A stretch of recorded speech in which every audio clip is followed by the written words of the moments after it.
हम देखते हैं कि अकुमो अपने साथ ड्रैगन बॉल को लेकर उन सभी एंजल के पास चला जाता है और उन सभी एंजल से कहता है, आखिरकार मुझे ड्रैगन बॉल मिल गए, अब मैं अपने साइयन वॉरियर को जिंदा कर पाऊंगा। इसके बाद हम देखते हैं कि वो सभी एंजल अकुमो से कहते हैं, जो कुछ भी तुम कर रहे हो मैं तुम्हें बता दूं कि तुम्हारा अंजाम बहुत ही बुरा होने वाला है। तुम यूनिवर्स के नियम के विरुद्ध काम कर रहे हो, तुम्हें ये नहीं करना चाहिए। अकुमो फिर इसके बाद कहता है, अब तुम जैसा बेवकूफ एंजल मुझे यूनिवर्स के नियम समझाएगा, अपना मुंह बंद रखो वरना तुम दोबारा बोलने के लायक नहीं रहोगे। इसके बाद हम देखते हैं कि सभी के सभी एंजल्स चुप हो जाते हैं और फिर अकुमो इसके बाद कहता है, तुम सभी एंजल्स के साथ मेरे वॉरियर्स रहेंगे और वो होंगे इन सभी यूनिवर्स के गॉड ऑफ डिस्ट्रक्शंस, और फिर उसके बाद इस पूरे ब्रह्मांड का नियम मैं बनाऊंगा और मैं जो चाहूंगा सब कुछ मेरी मर्जी से होगा। तभी उनमें से एक एंजल कहता है, तुम्हारी कोई भी और किसी भी काम में हम में से कोई भी मदद नहीं करने वाला, चाहे तुम कुछ भी क्यों ना कर लो। अकुमो ये बात सुन के उस एंजल पर गुस्सा हो जाता है और वो उस एंजल पे अपने की ब्लास्ट से अटैक कर देता है, जिसकी वजह से वहाँ पर एक खतरनाक धमाका होता है और वो एंजल मर जाता है। इसके बाद फिर अकुमो उन सभी से कहता है, क्या तुम सब में से और कोई भी कुछ कहना चाहता है तो उसका हश्र भी बिल्कुल यही होगा जो कि इसके साथ हुआ। अकुमो को ऐसा करता देखकर सभी एंजल बहुत ही ज्यादा डर जाते हैं और वो सभी अकुमो से कुछ भी नहीं कहते। इसके बाद हम देखते हैं कि अकुमो ड्रैगन बॉल की मदद से ड्रैगन को बुलाने की तैयारी करने लगता है। उधर दूसरी तरफ हम देखते हैं कि जिरेन अपने यूनिवर्स में होता है और वो काफी गुस्से में था और वो कहता है, मैं बस उस सयन तक एक बार पहुंच जाऊं, उसके बाद मैं उससे हर एक चीज का बदला लूंगा, उसने जो कुछ भी किया। इसके बाद फिर जिरेन यूनिवर्स 7 में जाने की तैयारी करने लगता है। गोकू और वेजिटा काफी परेशान हो रहे होते हैं कि आखिर वो उस जगह से कैसे बाहर निकले और वो उस अकुमो को कैसे हरा सकते हैं, जो कि बहुत ही ज्यादा ताकतवर था। वेजिटा गोकू से उस बारे में बात ही कर रहा होता है कि अचानक से उन दोनों को एक आवाज सुनाई देती है जो कि उनसे कहता है, मैं तुम्हें उसे हराने का रास्ता बता सकता हूँ, लेकिन वो काफी मुश्किल है। गोकू और वेजिटा अचानक से उसकी आवाज सुन के बहुत ही ज्यादा चौंक जाते हैं। गोकू कहता है, आखिर ये किसकी आवाज है? इसके बाद फिर वो आवाज कहती है, ये मेरी जगह है और तुम दोनों मेरी जगह पर हो। इसके बाद फिर हम देखते हैं कि वेजिटा कहता है, हम यहाँ पर खुद से नहीं आए हैं, हमें यहाँ पर भेजा गया है और वो ग्रैंड प्रिंस थे जिन्होंने हमें यहाँ पर भेजा। इसके बाद वो आवाज कहती है, मैं ये सारी बातें जानता हूँ, तुम्हें मुझे बताने की जरूरत नहीं है, तुम दोनों मेरी जगह पे हो। इसके बाद गोकू काफी कंफ्यूज होता है और वो उससे कहता है, हे मेरी बात सुनो, तुम जो भी हो, क्या तुम सामने आकर बात नहीं कर सकते? इसके बाद फिर वो कहता है, मैं तुम्हारे सामने नहीं आऊंगा, तुम लोग मेरे पास आओ। इसके बाद फिर हम देखते हैं कि गोकू और वेजिटा अचानक से वहाँ से गायब हो जाते हैं, लेकिन वो एक अजीब से इंसान के सामने खड़े होते हैं। गोकू और वेजिटा उसे देखकर कहते हैं, हे वेजिटा, क्या तुम इसे देख रहे हो? ये तो काफी अजीब सा और गोल मटोल भी है, आखिर ये है कौन? इसके बाद फिर वो अजीब सा दिखने वाला जीव कहता है, मेरा नाम मास्टर जुनो है और मैं सब कुछ जानता हूँ। क्या वाकई में? अगर ऐसी बात है तो क्या आप हमें उस अकुमो के बारे में कुछ बता सकते हैं कि हम आखिर उसे कैसे हरा पाएंगे, क्योंकि वो बहुत ही ज्यादा ताकतवर है, हमें कुछ भी समझ में नहीं आ रहा है। इसके बाद फिर मास्टर जुनो कहते हैं, तुम दोनों में से कोई भी उसे नहीं हरा सकता, क्योंकि वो बहुत ही ज्यादा ताकतवर है। उसे हराने के लिए तुम्हें लाखों साल बिना रुके लगातार ट्रेनिंग करनी होगी। जुनो की ये बात सुनकर वेजिटा और गोकू काफी चौंक जाते हैं और फिर इसके बाद गोकू कहता है, क्या आप ये क्या कह रहे हैं? हमें उतने सालों तक ट्रेनिंग करनी होगी? लेकिन आखिर ये कैसे संभव है? अगर हमने उतने सालों तक ट्रेनिंग करके वो ताकत को अचीव भी कर लिया, तब तक वो सब कुछ खत्म कर चुका होगा। क्या आप हमें कोई और तरीका नहीं बता सकते?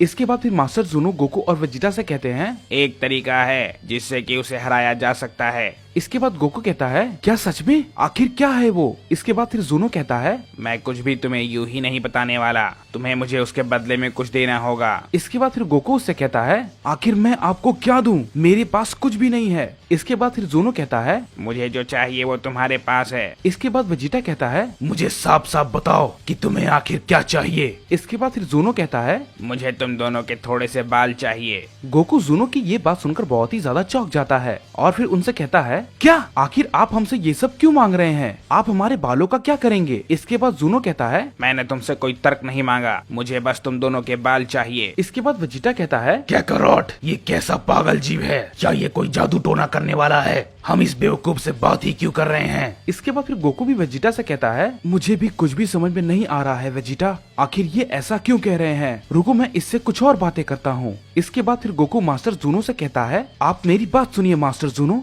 जैसे ही आप हमारी मदद कर देंगे उसके बाद मैं अपने प्लेनेट के सबसे स्वादिष्ट खाने को आपको खिलाऊंगा, जो कि जेनोसामा और ग्रैंड प्रिस्ट को भी बहुत ही ज्यादा पसंद थे। इसके बाद फिर जूनो कहता है, मुझे ये सब नहीं चाहिए, मुझे बस तुम्हारे थोड़े बाल चाहिए। अगर तुम मुझे वो नहीं दे सकते तो मैं तुम्हारी कोई भी मदद नहीं कर सकता। गोकू उनकी बातों को सुनकर बहुत ही ज्यादा घबरा जाता है और फिर उनसे कहता है, नहीं नहीं रुक जाइए, मेरी बात सुनिए, हम दोनों आपकी बात मानने को तैयार हैं। इस पे वेजिटा काफी गुस्से में कहता है, कैकरोट क्या तुम पागल हो? ये तुम क्या कह रही हो? वाकई में क्या तुम्हें इस बेवकूफ की बातों पर विश्वास है? मुझे तो लगता है कि ये हमारी मदद नहीं कर सकता। इसके बाद लॉर्ड जूनो उन दोनों से कहते हैं, इस बारे में तुम्हें ग्रैंड प्रिस्ट से पूछना चाहिए कि उन्होंने तुम्हें यहाँ पर आखिर क्यों भेजा, क्योंकि वो तो अब नहीं रहे। इसके पीछे कोई खास वजह होगी, लेकिन तुम दोनों बहुत ही ज्यादा बेवकूफ हो। मैं तुम्हें कुछ भी नहीं बताने वाला। इसके बाद फिर वेजिटा मास्टर जूनो से कहता है, क्या आखिर तुम्हें कैसे पता कि हमें यहाँ पर ग्रैंड प्रिस्ट ने भेजा है? आखिर तुम ये सब कैसे जानते हो? इसके बाद फिर जूनो कहता है,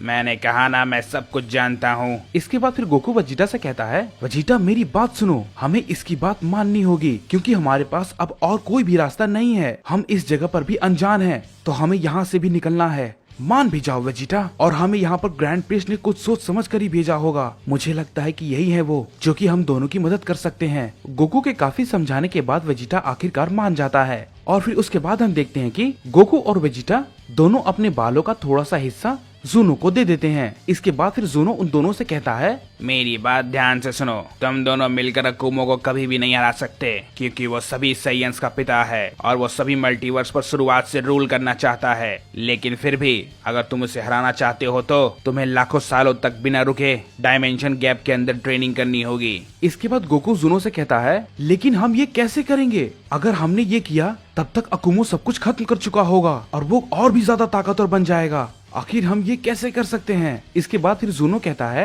ये तुम दोनों के लिए बहुत ही मुश्किल है। तुम में से सिर्फ एक ही उस डायमेंशन गैप में जा सकता है, क्योंकि उसकी ग्रेविटी बहुत ही ज्यादा है। वेजिटा उसे नहीं झेल पाएगा। इसके बाद फिर वेजिटा कहता है, लेकिन आखिर इसका फायदा क्या होगा? कैकरोट अगर वहाँ जाता भी है तो वो सालों के बाद ताकतवर होकर बाहर आएगा, लेकिन तब तक सब कुछ खत्म हो चुका होगा, कुछ भी नहीं बचेगा और हो सकता है उस समय तक अकुमो और भी ज्यादा ताकतवर हो जाए। इसके बाद फिर जूनो कहता है, मेरी पूरी बात सुनो वेजिटा, मैंने कहा कि अगर कैकरोट जाए तो, लेकिन वहाँ पर पहले से ही एक सैयन है जो कि कई लाखों सालों से वहाँ पर ट्रेनिंग कर रहा है और वो शायद तुम्हारी मदद कर सकता है। इसके बाद फिर गोकू कहता है, क्या वाकई में? आप ये क्या कह रहे हैं? क्या वहाँ पर भी कोई ऐसा सैयन है जो कि इतने सालों से वहाँ पर ट्रेनिंग कर रहा है? लेकिन आखिर वो है कौन? इसके बाद फिर जूनो कहता है, वो मैं तुम्हें तभी बताऊंगा जब तुम दोनों मुझे अपना थोड़ा थोड़ा खून दोगे। इसके बाद फिर वेजिटा कहता है, तुम ये क्या कह रहे हो? ये सब तुमने क्या लगा रखा है? कभी तुम्हें हमारे बाल चाहिए और कभी तुम्हें हमारा खून चाहिए।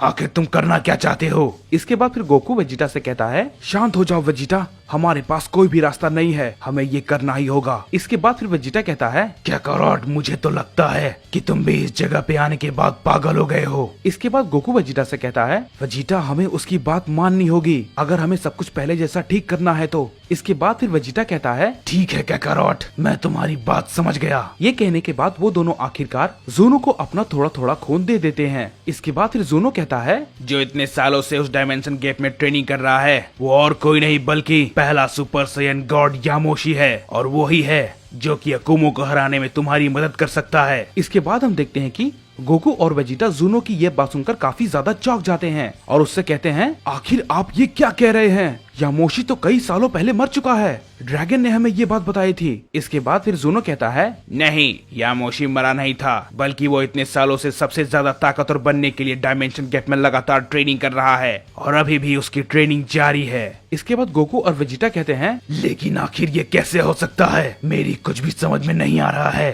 क्या ड्रैगन की बातें झूठी थी? इसके बाद फिर जूनो कहता है, ड्रैगन ने बिल्कुल सच कहा था। जब यामोशी सुपर सैयन गॉड बना तो वो ये भी चाहता था कि दुनिया में क्या हो रहा है उससे पता चलता रहे। वो एक प्योर हार्ट साइयन था और वो 5 प्योर हार्ट साइयन के ताकत से मिलकर बना था। उसके बाद वो 5 प्योर हार्ट साइयन उस लड़ाई में मारे गए, लेकिन यामोशी काफी ताकतवर था इसलिए वो जिंदा बच गया। उसने सभी को हरा दिया। यामोशी को और भी ज्यादा ताकतवर बनना था और फिर उसने ड्रैगन बॉल की तलाश शुरू कर दी। उसने आखिरकार किसी तरीके से सारे ड्रैगन बॉल को इकट्ठा कर लिया और जब उसने ड्रैगन से विश मांगी कि मुझे सबसे ताकतवर बनना है, मुझे उसके लिए तरीका बताओ, तो ड्रैगन ने उसे डायमेंशन गैप के बारे में बताया और वो ये चाहता था कि बाहरी दुनिया की भी उसे खबर रहे। तो उसने अपने एक सोल को बाहर ही छोड़ दिया, जिसकी वजह से ड्रैगन को लगता था कि यामोशी मर चुका है, लेकिन वो तुम्हारे साथ हमेशा था गोकू। जब तुम लॉर्ड बीरस के साथ लड़ रहे थे उस वक्त भी। इसके बाद गोकू कहता है इसका मतलब यामोशी का सोल। इसके बाद जुनो कहते हैं गोकू तुम बिल्कुल सही सोच रहे हो, यामोशी का सोल तुम्हारे अंदर है, इसी कारण तुम हमेशा बार बार काफी ताकतवर बन पाए, यहाँ तक कि टूर्नामेंट ऑफ पावर में भी।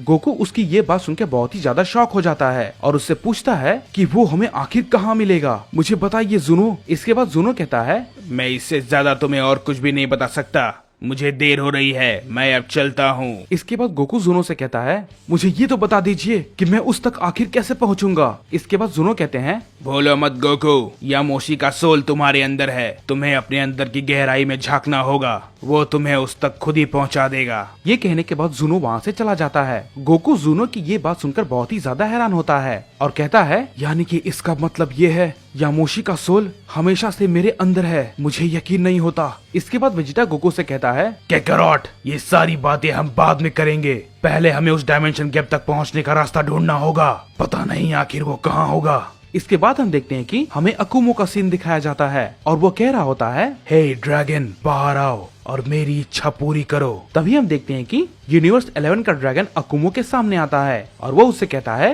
मैं तुम्हारी कोई एक इच्छा पूरी करूंगा, बताओ तुम्हारी क्या इच्छा है। इसके बाद फिर अकुमो कहता है मैं ये चाहता हूँ कि तुम मेरे सभी सैयन वॉरियर्स को जिंदा कर दो। ड्रैगन उसकी ये बात सुन के कहता है नहीं, मैं ये नहीं कर सकता, क्योंकि ये हजारों साल पहले की बात है। कोई भी ड्रैगन इस इच्छा को पूरी नहीं कर सकता सिवाय गोल्डन ड्रैगन के, लेकिन मैं तुम्हारे एक वॉरियर को जिंदा कर सकता हूँ क्योंकि मेरी ताकत इतनी ही है। क्या तुम ये चाहते हो तो बोलो। इसके बाद फिर हम देखते हैं कि अकुमो उस ड्रैगन से कहता है ठीक है ड्रैगन, मैं चाहता हूँ कि तुम राइकन को जिंदा कर दो। इसके बाद हम देखते हैं कि ड्रैगन राइकोन नाम के एक सैयन को जिंदा कर देता है और वो वहाँ से चला जाता है। हम देखते हैं कि उन सभी के सामने राइकोन खड़ा होता है और सभी एंजल्स उसे देखकर बहुत ही ज्यादा चौंक जाते हैं क्योंकि वो सैयन एक गॉड ऑफ डिस्ट्रक्शन था जिसे कि बहुत ही पहले मार दिया गया था।